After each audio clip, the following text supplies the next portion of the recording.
Hey guys, welcome back to FoodTech Journey.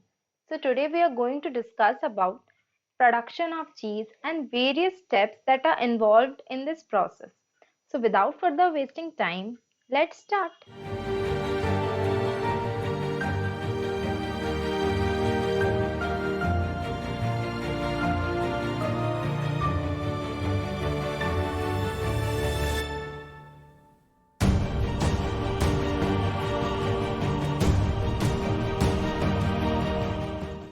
Starting with the history of cheese making. Here we will discuss when the cheese processes start. So we all know that it can be tracked back to 8000 BC when early civilizations in the Middle East and Europe discovered the art of preserving milk. As we all know that this is the best, not in best, but an excellent method of preserving the nutrients of milk. Nowadays, cheese is manufactured on a large scale, which led to the Industrial Revolution in 19th century.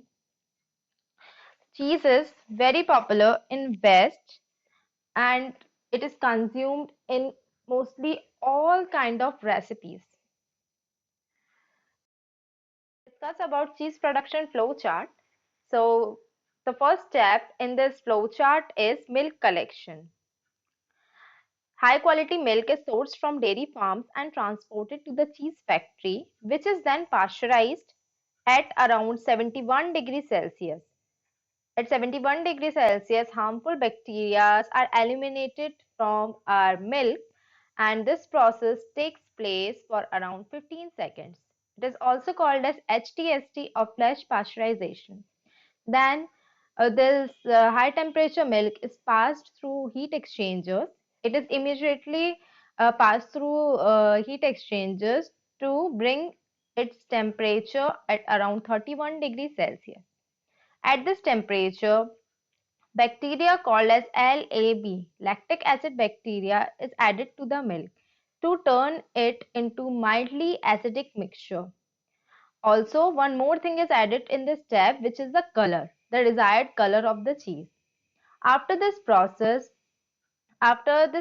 after waiting for around 30 minutes, rennet or acidic solutions are added to the milk, causing it to curdle and form solid curds. Then this process also takes around half an hour. So after this, another coagulation process of half an hour, the milk forms this firm curd. Here, we will remove the liquid part called as whey from the milk, which is further used to make whey cheese. And the residual part called as curds are these are small cubes. So they are cut into more small cubes and pressed for the further processing.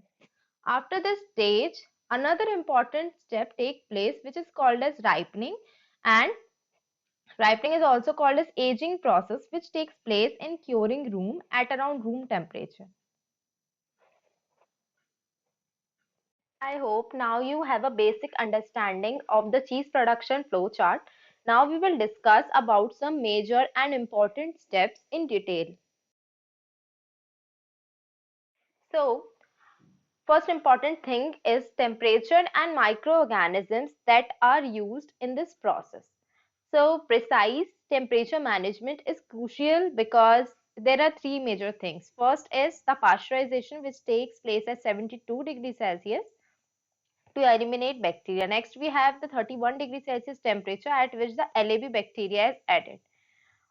After this, one more important temperature control we have to maintain is the temperature of curing room, where the milk is left for the aging process. Here, all the ripening conditions should be fulfilled to get the desired texture and color of the cheese. Another important thing that takes place in this process is microbial cultures because it is a fermented product. So, specific strains of bacteria and fungi are carefully inoculated to drive the desired flavor, texture, and maturation of the cheese. These all things are crucial because the microbial cultures like bacteria, fungi, everything has a specific temperature. So temperature control and microbial cultures are directly inclined. Third most important thing is ripening conditions. So ripening conditions, as I told you, the temperature is really important. It is for around room temperature. The cheese is aged in carefully controlled environments to promote the growth of beneficial microorganisms and develop the final character. I hope this is clear. Going further, curd formation and coagulation. So in this process, here's a story. An enzyme which is derived from calf's stomach, rennet, is added to the milk, causing it to curdle and form solid curds. So this was an old method. What happened was the first cheese, this curdly formation was formed inside the stomach of calf. This is where the discovery of cheese took place. So this was the primary method, the old method. After that, for our modern method, there is one another method where acid coagulation takes place. So the addition of acidic substances such as vinegar or lemon juice can also induce the coagulation of milk proteins, because our main motive is to do the coagulation process. I hope you have the clear understanding that how this process is taking place. So these two are the methods by which coagulation process takes place. The curd formation takes place. After this process, cutting and cooking, the curds are carefully cut and cooked. Cooked means at the desired temperature to separate the solid cheese from the liquid way, further developing the texture. This texture that you can see in the picture. Then draining the whey and molding it into small cubes, and then they are transferred into ripening room for aging process. Aging process.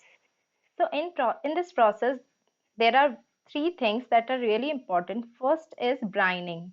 So in brining process, the cheese is submerged in a salt brine which helps develop the rind and enhances the flavor. You guys must have tried raw cheese, which is slightly salty in taste. So this is the process resulting in that flavor and mouthfeel. Next, we have affinage. The cheese is carefully monitored and turned during the aging process, which can take months or even years. It depends on the kind of microorganisms we are adding to the cheese and the type of cheese we want to develop. Next important thing is microbial activity. Beneficial bacteria and fungi continue to transform the cheese, creating those complex flavors, characteristic textures, and aroma of the final product. Next most important thing in fermented food is microbiology of cheese production. So, for microbiology, we will discuss about lactic acid bacteria first. So, we are using milk over here, right? Milk contains lactose. So, LAB bacteria ferment lactose and produces lactic acid, converting that mixture into mildly acidic milk. This is what we were doing in the initial stages of developing cheese, which then contributes to the cheese's flavor and texture. Next, we have mold cultures. There are specific mold strains such as penicillium that are introduced to develop those distinctive characteristics that I will show you in the next slide. It gives a bluish greenish interior to the cheese. Next, we have yeast. Yeast plays a crucial role in the ripening process, contributing to the development of aroma and flavor compounds. So, for all these microorganisms, single most thing that is required that we are discussing from the initial slides is temperature control. Precise temperature management ensures the optimal growth and activity of the microbial cultures during cheese production. So temperature is really important in the production of cheese. Next, we have cheese varieties and characteristics. For your reference, let me tell you that there are around not 880, there are around 800 names of cheeses till now. And from them, there are only few kind of cheeses that are defined, that are actually defined, or we can say divided on the basis of water activity, or you can say the moisture content present in those cheese. So first we have hard cheese. For hard cheese, there are two varieties. One is hard, another one is very hard. So for very hard, the moisture content is 34%, and for hard cheese, it is around 39 to 40%.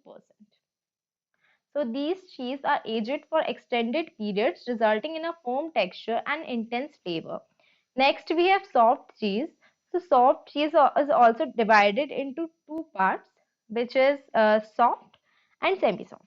So for soft, the moisture content is around 50 to 80%, and for semi-soft cheeses, it is around 39 to 50%. Next, we have blue vein cheeses. The addition of penicillium mold that we were discussing in previous slides, that gives this bluish greenish texture or interior to the cheese. These also have texture which ranges between hard to soft cheeses. There are various nutritional value and health benefits of cheese. As we know, cheese is a rich source of high quality protein, contain all the essential amino acids.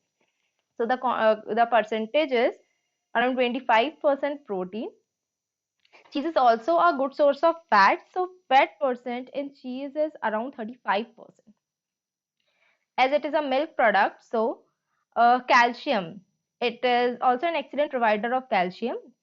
And probiotics. Probiotics because various beneficial probiotic bacteria that can support gut health are added to the cheese.